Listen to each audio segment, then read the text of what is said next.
So our next panel is Ray and Michelle. Raymond Paddock, our chair, and Michelle Prezada, the acting administrator. Thank you, Aaron. I'm hoping everybody's not getting tired of hearing me yap too much. So I think with that, maybe we can go ahead and start off with Michelle on the RTOC updates, the EPA side.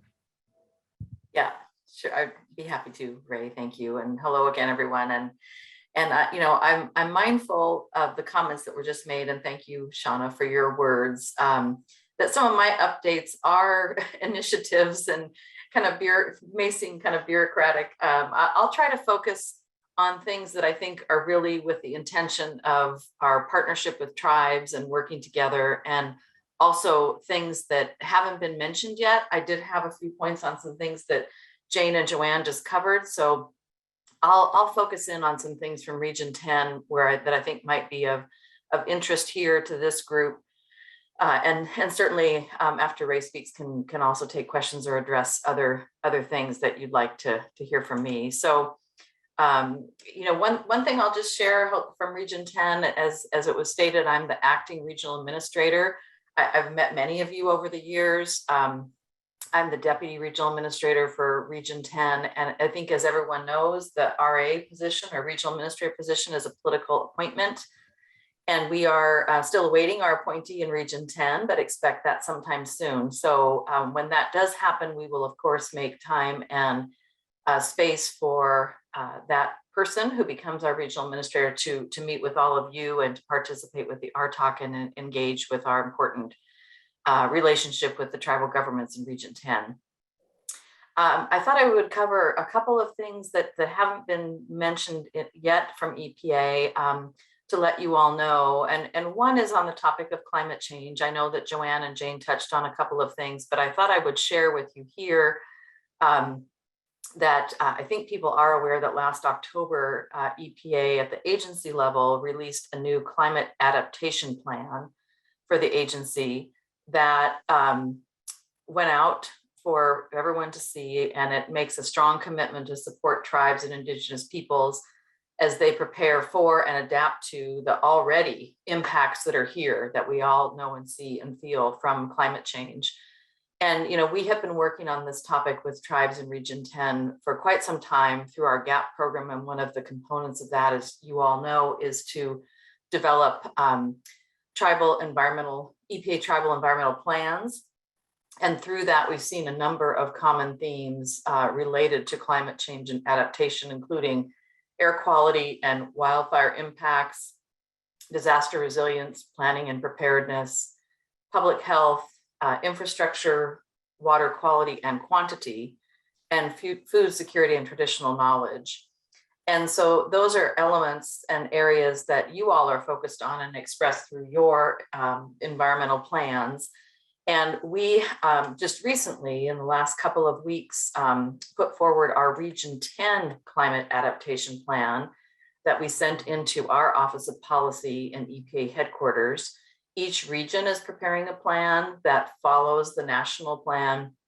And I did want to share that eventually, once we receive feedback from Office of Policy, these plans will go out for broad engagement in our region, which will include tribal governments and public comment and other things. And we do have, as part of our draft plan, a special emphasis on the climate adaptation needs of tribes.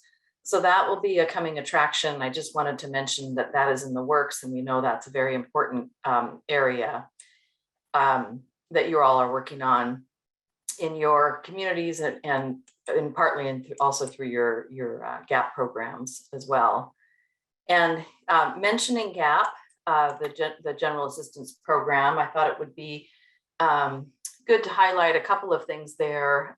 Certainly throughout this pandemic, tribal environmental staff have continued to work in difficult conditions, and we're pleased at EPA that we've been able to continue that partnership and have the resources going forward. I think people are aware that we don't currently have a fiscal year 22 actual budget allocation yet, which the president did propose an increase So we're still operating under our fiscal year 21 levels. And we also have the funds that have been mentioned by Jane under the bipartisan infrastructure law.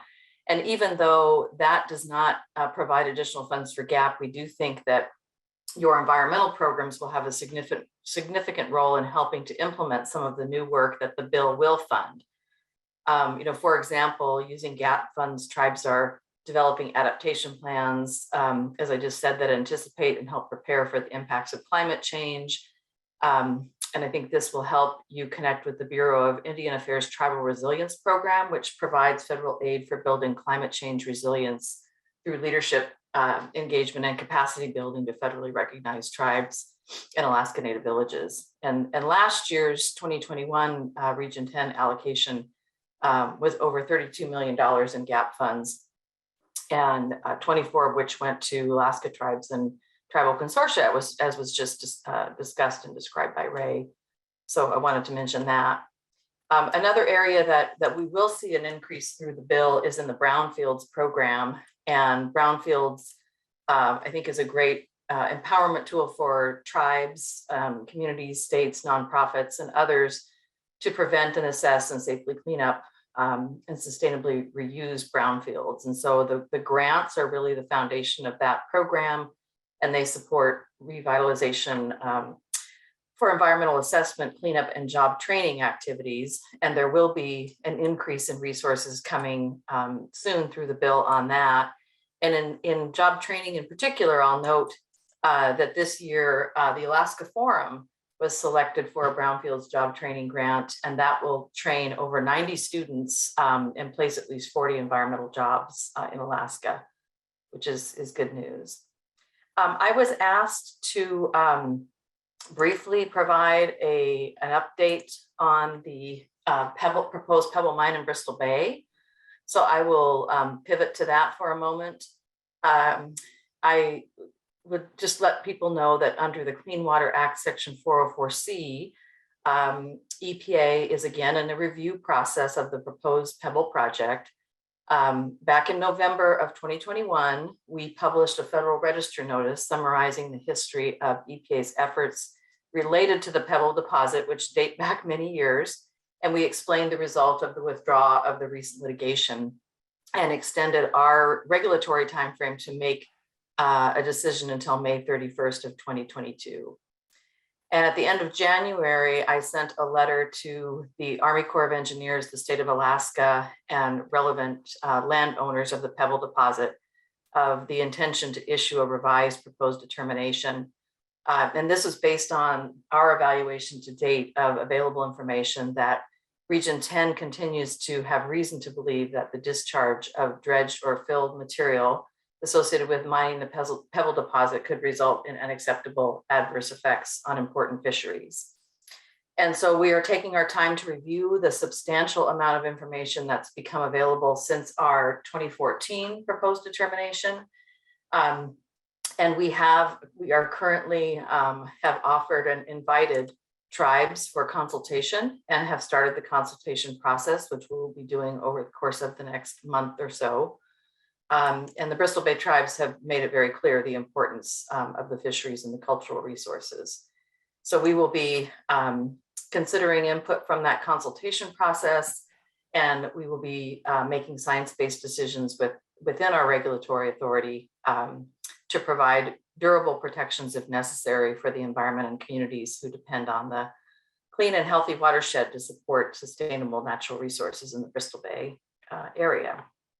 If you have questions specifically about the consultation process or otherwise, you can contact Winona Wilson, who I think you all know, our senior tribal policy advisor, for additional information on that. And then Ray, maybe I'll just conclude my updates by mentioning that we also have been revisiting some previous decisions in the arena of the Washington human health criteria for water quality standards.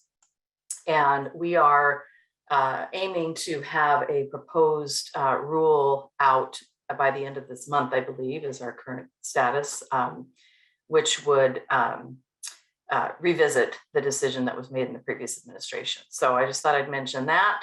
And I can pause there and let you make some remarks because I know we're behind on time and I don't know if we're planning on taking questions, but I'm happy to do that. Michelle. I guess let me go ahead and go, and then we can field questions afterwards. I'll try to be brief. I'm gonna hit on some talking points for the RTOC, and thank you guys and welcome again. Thank you, Michelle. So the RTOC is, as you guys know, we were kind of discussing this with Jane and Joanne here, but the RTOC is closely tracking EPA's efforts to update IGAP grant guidelines and to change the allocation of gap funding to the region. We talked a little bit about that during the last session. The RTOC has strongly advocated for flexibility in the use of gap funds and that any changes to the national allocation not adversely impact tribes. Gap funds cannot decrease. EPA should not create a system that discriminates between large and small tribes in the lower 48 and Alaska tribes, or tribes that have a lot of land, and tribes that have little to no land. These are concerns that we feel, again, could be better addressed if we sit down and work together in a collaborative manner, which was, again, I mentioned that the approach was there, but the timing is off. GAP is essential funding source for tribes across Region 10 and grants to each tribes and tribal consortiums. So none of those should be decreased. We need more funds for the environmental work that is going on right now. And as mentioned before, the inflation rate, again, has allowed us to work harder for less dollars. RTOC is closely tracking EPA's efforts to reverse the damage caused by the Trump administration. We have commented on and tracked efforts to revise the waters of the U.S. rule, water quality standards for toxics in the state of Washington, and to protect this Bristol Bay from Pebble Mine. We're also pushing EPA to work with the state of Alaska to update our fish consumption rate here. The RTOC is also working closely with EPA to review and revise its consultation process consistent with President Biden's memorandum on tribal consultation and strengthening nation-to-nation relationships. We've touched on that a little bit before. Also, the RTOC continues to work closely with EPA to address impacts of climate change. We are pleased with the Biden administration's commitment to address climate change and to dedicate resources to address and mitigate climate impacts. I'm hoping to talk a little bit about that on Friday's session. I'll be talking on the climate change adaptation plan, but one concern on this flip side of the coin is to keep in mind that in this green energy movement to fight climate change, the impact, the other side of that coin is there will be more mining development across the US. And Southeast Alaska is one of those hard hit areas that will be probably impacted, as well as Nevada and other places around Alaska as well. So keep that in mind in the near future. RTOC is always looking for broad tribal participation. We encourage you to consider serving as a representative to the RTOC. And once we reopen, to consider hosting the RTOC for a meeting. We have 4 meetings around Region 10 a year, as mentioned. Randy mentioned that earlier on. And we're always looking to host these meetings on tribal land. So once that opens up, we hope to work with tribes across Region 10. Involvement with RTOC is a powerful way for a tribe to highlight environmental challenges on a regional and national level with the EPA. So again, your participation would be greatly appreciated. I'm going to move on to a few other items before we end this, but again, we've mentioned the town hall meetings, our next round of town hall meetings, which we had a good, somewhat success at the beginning when we tried it back in the fall. We feel this is a great way of interacting with our tribal constituents, and we're looking to do this again come April and May this year. So look out for that. One of the things that we've been addressing, especially with this gap allocation and gap consultation or gap allocation process and guidance process, is we've been able to work closely with other RTOC regions, Region 6 and 9 specifically. And it's been a great relationship development in the process, and we're hoping to build this out with the other regions across the United States. One more thing. So again, through RTOC, RTalk, our website, we have access to our meetings that you guys are able to access. You guys can see what the discussions were and all that. This is open for the public, for people interested about RTalk. Again, you can follow us on the Region 10 RTalk.net.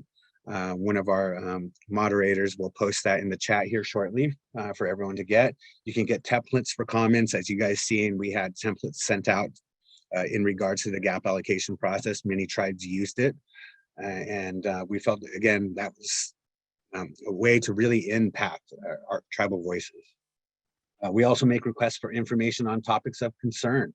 So if you guys have any concerns throughout the region, which there are a lot of concerns, please go to the rtalk.net site and put it in there. And that's something that we can take back when we have our meetings with the EPA.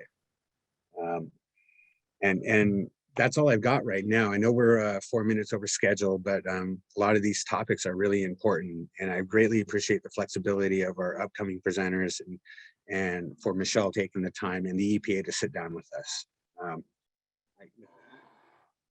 Maybe we can field 1 or 2 questions before we move on to the next presenter, or I'm waiting to hear from my bosses, the moderators back there, if we should just address questions later.